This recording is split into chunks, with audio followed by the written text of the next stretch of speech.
Hello, let's discuss about three terminal voltage regulators.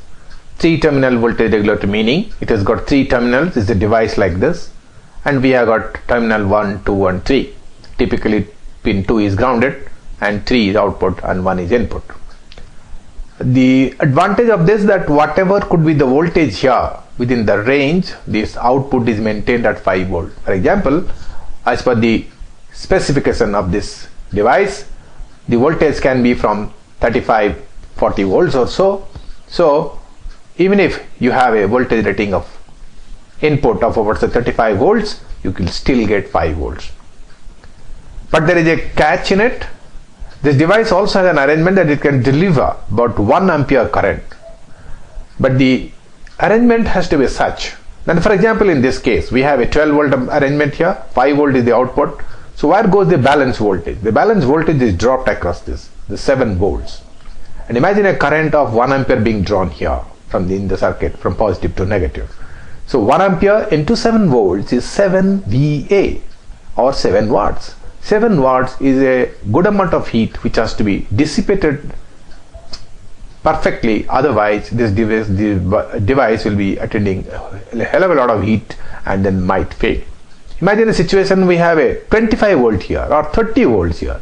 30 volts minus 5 is 25. 25 into 1. 25 watts is going to be dissipated here because 25 voltage into 1 ampere is 25 VA, that is 25 watts.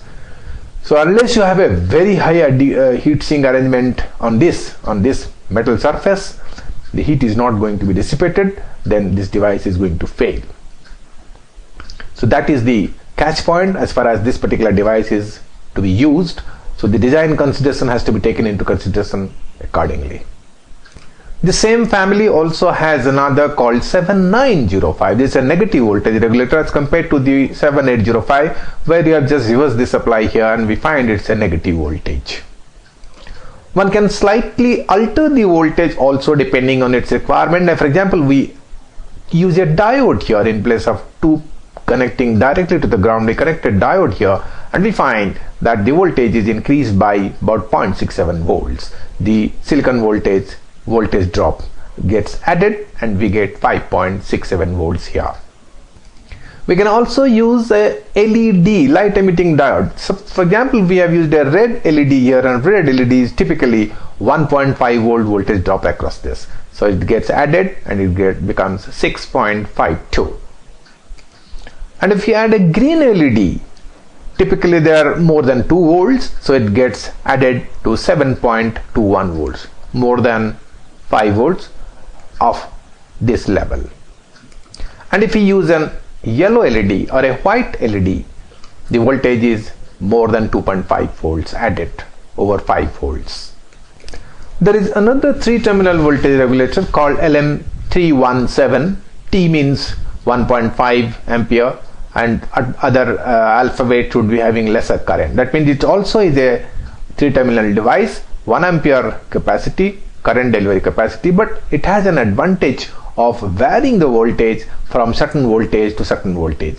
What we can see here, the specification that it has a provision to vary the voltage from 1.2 volts to 37 volts.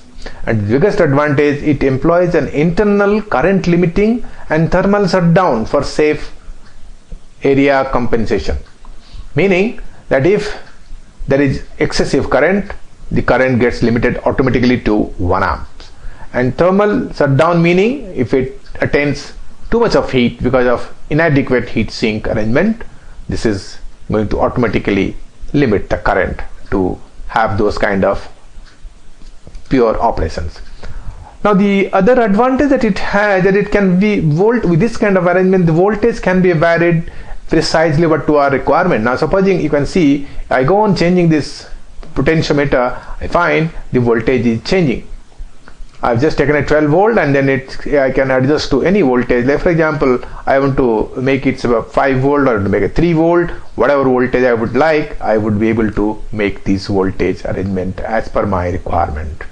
But the point remains again the same. The voltage drop into the current is the VI, and that is the amount of heat that is going to be dissipated here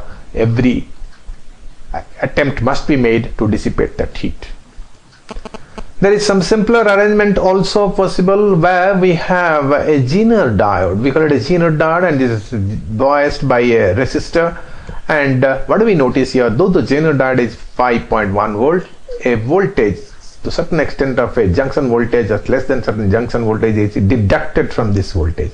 So we get 4.77 volts. We don't get 5.1 volts here in the output if the Zener is a 5.1. Now if you want to get a voltage of 5 volt here, adjust this or take this Zener to a higher value, maybe 5.6 or maybe about 6 volt Zener you take, minus this junction voltage of roughly about 0.6 volts. So you get about 5 volts here if you follow a circuit of this nature.